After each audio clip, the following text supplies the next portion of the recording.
और मुकाबला में आज के सवाल हैं, क्या पाकिस्तान के पास एटमी हथियार होना दुनिया के लिए बड़ा खतरा नहीं है?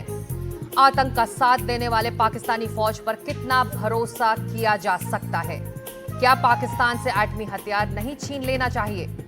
क्या पूरी दुनिया को पाकिस्तान के खिलाफ आगे नहीं आना चाहिए? तो ये तमाम वो सवाल हैं जिसकी हम चर्चा करेंगे हमारे पैनलिस्ट के साथ। लेकिन इस बीच एक बड़ी खबर ये है कि रात 8 बजे प्रधानमंत्री नरेंद्र मोदी देश को संबोधित करेंगे। तो चलते हैं सीधे हमारे सहयोगी अखिलेश शर्मा के पास। प्रधानमंत्री मोदी का ऑपरेशन सिंदूर के बाद ये पहला संबोधन है। अखिलेश, काफी अहम होगा कई मायनों में, इसीलिए।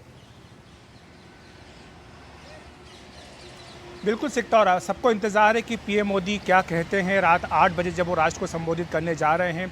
आपको याद होगा कि पहलगाम आतंकी हमले के बाद जब मधुबनी बिहार में वो थे, तब उन्होंने कहा था कि जिन्होंने भी ये काम किया उनको मिट्टी में मिला दिया जाएगा, और वाकई वैसा ही हुआ।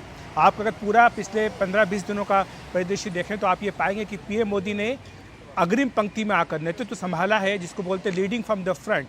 और वो विदेश यात्रा अपनी बीच में छोड़ करके दिल्ली आए, एयरपोर्ट पर ही उन्होंने बैठक की, और उसके बाद मधुबनी बिहार में उन्होंने कहा जो देश में गुस्सा था लोगों में उसको एक तरह से उन्होंने एड्रेस किया।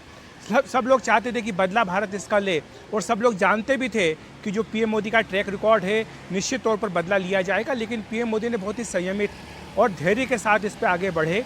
उन्होंने अपनी ओर से कोई ऐसा इशारा नहीं दिया कि भारत कब ये कार्रवाई करने जा रहा है।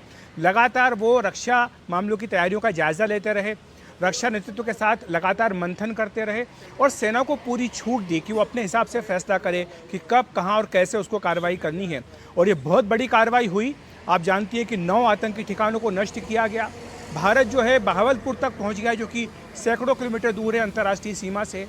मुरिदके में कार्रवाई की गई, और उसके बाद जब पाकिस्तान ने भारत के ऊपर कार्रवाई की तो उसकी जवाबी कार्रवाई करते हुए भारत ने 11 एयरबेस पर हमला किया। ये अपने आप में एक बहुत बड़ी सफलता मानी जा रही है भारतीय वायुसेना की, और ये निश्चित तौर पर पीएम मोदी को इसका श्रेय जाता है। लेकिन एक दो बातें जो सामने आई कि जिस तरह से अमेरिकी राष्ट्रपति डोनाल्ड ट्रंप की ओर से ट्वीट आया जिसमें उन्होंने कहा कि भारत और पाकिस्तान के बीच में सीज़ फायर हो रहा है। हालांकि बाद में विदेश मंत्री ने स्पष्ट किया कि पाकिस्तान की ओर से सीज़ फायर की गुजारिश की गई थी। तो माना जा रहा है कि इसको लेकर के भी स्थिति स्पष्ट होगी। साथ ही भारत ये भी स्पष्ट कर चुका है कि कश्मीर में मध्यस्थता की तो कहीं बात आती ही नहीं है, क्योंकि जो पाकिस्तान ऑक्यूपाइड कश्मीर है वो भारत का हिस्सा है।